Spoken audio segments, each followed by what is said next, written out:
আমাকে তুলে নিয়ে যায়, সেদিন ওরা বলেছিল অনেকে খরচ হয়ে গেছে, তুমিও খরচ হয়ে চলে। হারুনের নেতৃত্বে আমাদেরকে গরু ছাগলের মতো ঝুলিয়ে পিটিয়েছিল। এখনো শরীরে দাগ শুকায় নাই, কিন্তু আমাদের কণ্ঠ নরম হয় নাই। এইবার রাষ্ট্র পরিচালনা করবে তরুণরা, তরুণ মেধাবীরা আগামীর বাংলাদেশ বিনির্মাণ করবে। অবশ্যই অন্তর্বর্তীকালীন সরকারে ডক্টর ইউনূসের নেতৃত্বে যে সরকার হবে, সেই সরকারে তরুণদের প্রতিনিধিত্ব থাকতে হবে। প্রথমে আপনাদের মাঝে ফিরে আসতে কৃতজ্ঞতা প্রকাশ করতেছি, শুকরিয়া জ্ঞাপন করছি। ওরা যেদিন বাসা থেকে আমাকে তুলে নিয়ে যায়, সেদিন ওরা বলেছিল অনেকে খরচ হয়ে গেছে, তুমিও খরচ হয়ে যাবা। ক্রস ফায়ারের ভয় দেখিয়েছিল, কিন্তু রাখে আল্লাহ মারে কে? ওদের দম্ভ, ওদের অহমিকা মাটির সাথে মিশিয়ে দিয়েছে।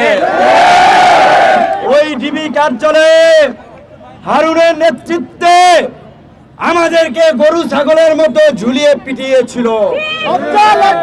এখনো শরীরে দাগ শুকায় নাই, কিন্তু আমাদের কণ্ঠ নরম হয় নাই। আমরা মাথা নত করি নাই।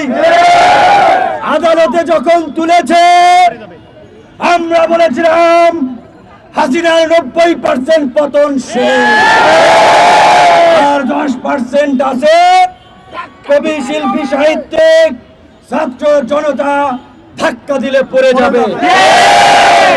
আমি অভিনন্দন, শুভেচ্ছা জানাই এদেশের মা বোন ছাত্র জনতাকে, যারা আমাদের আহ্বানে ছাত্রদের সাথে কাঁধে কাঁধ মিলিয়ে রাজপথে নেমে নব্য ফেরাউন হাসিনার পতন নিশ্চিত করেছে। কথা হচ্ছে, এই বিশ্ববিদ্যালয়ের এই হকাররা, আইসক্রিম বেচে, ফুচকা বেচে, চাওয়ালারা, ছাত্র শিক্ষক সবাই দেখেছে 2018 সাল থেকে এই বিশ্ববিদ্যালয়ে অসংখ্যবার এই ছাত্রলীগের হায়নাদের হাতে রক্তাক্ত হয়েছে। কিন্তু যেই বিশ্ববিদ্যালয় আমাদের মাথা উঁচু করে দাঁড়াতে শিখিয়েছে, যেই বিশ্ববিদ্যালয় আমাদের স্বাধীনতা, সার্বভৌমত্ব, মানুষের অধিকারের জন্য লড়াই করতে শিখিয়েছে, আমরা সেই বিশ্ববিদ্যালয়ের আদর্শ ধারণ করে আমরা দমে যাইনি। 1952 সালে এই বিশ্ববিদ্যালয়ের ছাত্ররাই বলেছিল উর্দু এদেশের রাষ্ট্রভাষা হবে না, রাষ্ট্রভাষা উর্দু হয় নাই।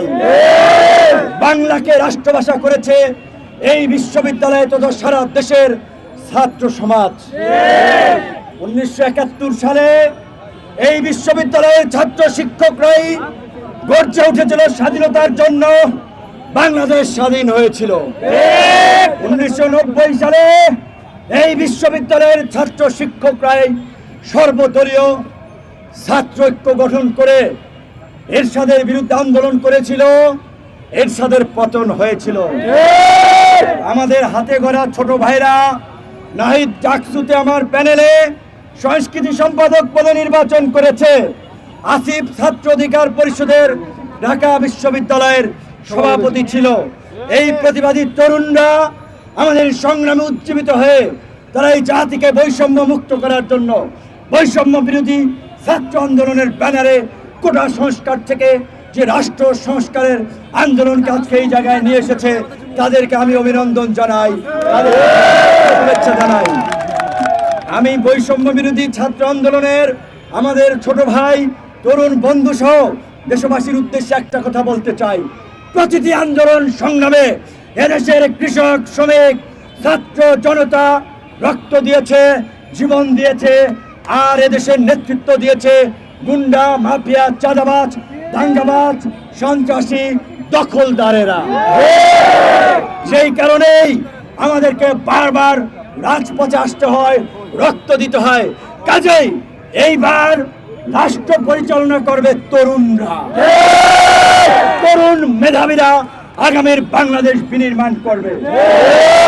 অবশ্যই অন্তর্বর্তীকালীন সরকারে ডক্টর ইউনূসের নেতৃত্বে যে সরকার হবে, সেই সরকারে তরুণদের প্রতিনিধিত্ব থাকবে।